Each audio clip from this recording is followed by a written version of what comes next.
Hey TYB, how you going with the book of Daniel? Amazing story of 4 men, prisoners of war, in exile, standing for God. And I have to agree with Tremper Longman where it says, despite your circumstances, despite where you are, God is in control.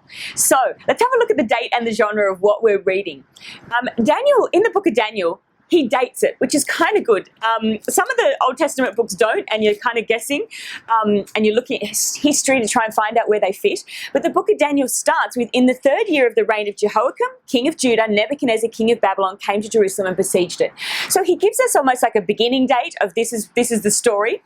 And then in the end, in Daniel 6, he talks about the end of King Cyrus. And he talks about King Cyrus is now on the throne. And we can look at the date of this book, about 605 BC to about 537 BC. We know this because we're looking at during the reign of Jehoiakim, and then through the besieging of Jerusalem, and then into 537 BC. Now, what does this put us in the timeline in the history of Israel? We know that this is after the invasion. They came and sacked and took Jerusalem, destroyed the temple, and everyone went into exile. And we know that Daniel sits, the first part of Daniel 1 to 6, is the story. Daniel 7 to 12 is the visions that God gave him while the story was happening. Okay, so as you sit in 1 to 6, it's this sense of story and finding out what happened to these men while they were prisoners of war, while they were in exile. And you've got to remember that for a Jewish person or an Israelite, exile meant that you are abandoned by God, that you have been outcast. You are no longer in the favored city with the presence of God, the temple. You are out. So for Daniel to say that he has been favored and God is with him, even in exile, is revolutionary. This is revolutionary that God would be with them outside of Jerusalem. It's showing that God is the God of all the nations. No matter where you are, he is with you. And this book is speaking that into Israelite history. Now, what we have in this book is Daniel 1 to 6, as I said, goes through these 4 kings. Because what happens is, we know that Babylon took Jerusalem, and then because there's so much shifting of power in this time, this is the time of the big Babylon and Persia and Egypt and all these big battles between these nations. We have Babylon that overtook Jerusalem, and everyone goes into exile from Jerusalem. And then we have King Nebuchadnezzar. And I love the fact that when you read Daniel 1 to 6, King Nebuchadnezzar in the king's stories is the enemy. He's the King Nebuchadnezzar that came and destroyed Jerusalem. He is the enemy. But in Daniel, you really get to see behind the scenes of King Nebuchadnezzar's heart. And to be honest, you actually realize that God was working in King Nebuchadnezzar's heart. The enemy, the guy that sacked Jerusalem. And you get to see behind the scenes because Daniel is in his rank and order. Daniel is a wise man. He's in his government. And you get to see that God is still working in these kings. And I love the behind the scenes story of God working in even these enemies, kings. King Belshazzar, chapter 5, amazing chapter where the writing on the wall, I mean, that's got to make you realize that God is in control.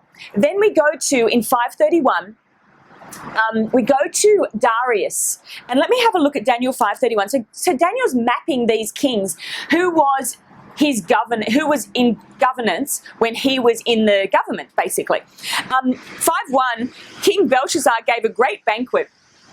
And we know that. We've got this writing on the wall. And then we look at 5:31, and we have 5:30, that very night Belshazzar, king of Babylon, was slain, and Darius the Mede took over the kingdom at the age of 62.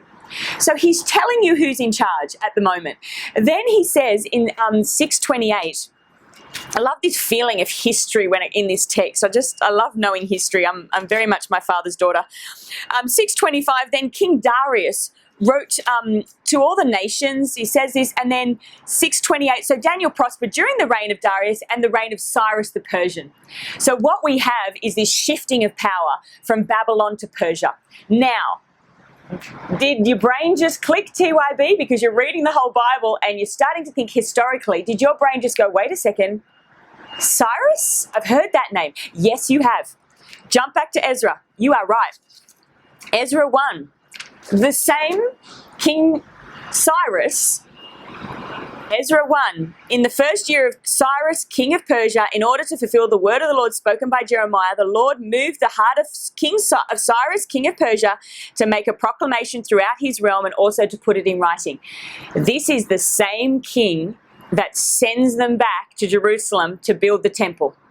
The same king that actually breaks the 70-year exile. Why?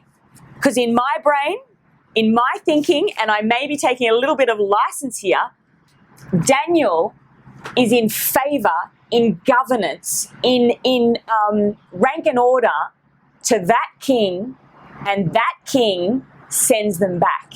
Was Daniel instrumental in that? I don't know. Did he say to him, King, look at Jeremiah? Did he have so much favor with that king that he said, look at Jeremiah? Because I know in this book, in Daniel 1 to he is fasting and praying in that very place when he finds out that the exile was only supposed to be 70 years. And he stops and he says, wait a second, it's only supposed to be 70 years. And he is fasting and praying for them to be restored, but he's in a position of government under King Cyrus. Oh my gosh, all interconnected. It blows. This is why I get so excited about the Bible. It's all interconnected. When I'm reading Daniel, I'm thinking of Ezra. So Daniel comes into exile and is at the point, but he doesn't return to Jerusalem. We don't hear of Daniel going back to Jerusalem. He remains. And he remains in this place because, do you know what? No matter where you find yourself, no matter you don't understand the situation, Daniel doesn't understand why he's here, but maybe he's here to remind King Cyrus, 70 years are up, send them back with favor. I don't know. Oh my gosh, I love the Bible. I've got to calm down. So we've got these beautiful dates of where it is and this King Cyrus at the end that Daniel was, there sending them back. And then we linked with Ezra. So Daniel really sits just before Ezra and then pushes through. That's why we say Haggai and Zechariah are the next prophets that prophesy. Now the genre. What do I mean? What are we reading? You can really tell that Daniel 1 to 6 is historical narrative. Stories of Daniel, Shadrach, Meshach, and Abednego. You can feel the lion's den and did you feel their resilience? I love it when Shadrach, Meshach, and Abednego are going into the fire. They don't say, of course God will rescue us, because no, they're in exile. They don't know. But they know that God is with them. God's favor. I highlighted throughout this whole thing, trashing my Bible, of where it says God gave them knowledge. God gave them favor. Because for an Israelite, exile was outside the limitation of God. You are never outside the limitation of God. Ever. Even in the worst of circumstances, you cry out to God and he's with you. So Daniel and Shadrach and Meshach and Abednego, notice don't take for granted the presence of God. So notice where it says God gave them favor. God opened the heavens. God gives them visions. That's incredible. Now, as you're going through this, you can feel this storytelling. When they're about to go into the fire, I love the fact that when they're about to go into the fire, they're not like, oh, God will save us. No. They said, you know what? God could save us, but if he doesn't, we're still in this. Why? Because our faith is strong. If we end up dying in there, that's fine. God's still king. Oh my gosh, that resilience of faith, and feel it. As I read it, I'm like, man, I need to toughen up. I need to get strength. Daniel is a book of strength and favor. Now, are you ready? Between Daniel 6 and Daniel 7, it's like you completely changed books. It's like totally different. You go from this beautiful storytelling of these people in exile to apocalyptic literature. Yes, Revelation style. When you read it, you're going to be like, oh my gosh, what is this? God gives Daniel from chapter 7 to chapter 12. Now remember, the chapters aren't in there. So it's not like he gave him chapter 1, chapter 2. The chapters came a bit later, but these stories, these visions of, while you're in this time, I'm going to speak directly to you, Daniel, because Daniel, Shadrach, Meshach, and Abednego had an attitude and a life of prayer. No matter what happened, they're praying. He's up opening his windows to Jerusalem in prayer. And all the time as you go through this, he says, he's interpreting the king's visions. He's interpreting the dreams. And God gives him, Daniel 7 to 12, these crazy visions. And TYB, put your seatbelt on. Don't get weird with them. Sorry, I'm not a sort of person that interprets visions weirdly. Sit in them. Imagine them in a movie, and how do you feel when these four beasts are coming in, and how do you feel with the ram and the goat and Daniel's prayer in Daniel 9? I love this. So he's realizing that the 70 years are up and he's interceding. This is the book we get the Daniel 21 fast from. This is the book because when he prays 21 days, the angel withholds and there's warfare. Oh my gosh, there's so much to this book. So this is apocalyptic literature. What does that mean? A revelation of what heaven is doing while circumstances on earth don't look good. It is kind of like apocalyptic means revelation. It means God showed me more than what my imagination and what my humanity could understand because he needed to get a bigger vision to me. Now, God gives Daniel these incredible visions. They're apocalyptic literature, parts of Ezekiel are apocalyptic, Revelation is apocalyptic. So if you need some help, TYB, are you ready? Get Ronald S. Wallace, Daniel. This is a great, easy reading. This one was a little bit harder to read, I'll be honest. I normally really go with Tyndale Old Testament commentaries, but this one was actually a little bit harder to read. My default on Daniel would be this one, the NIV application commentary. Easy reading. As you can see, it was my textbook, so I trashed it.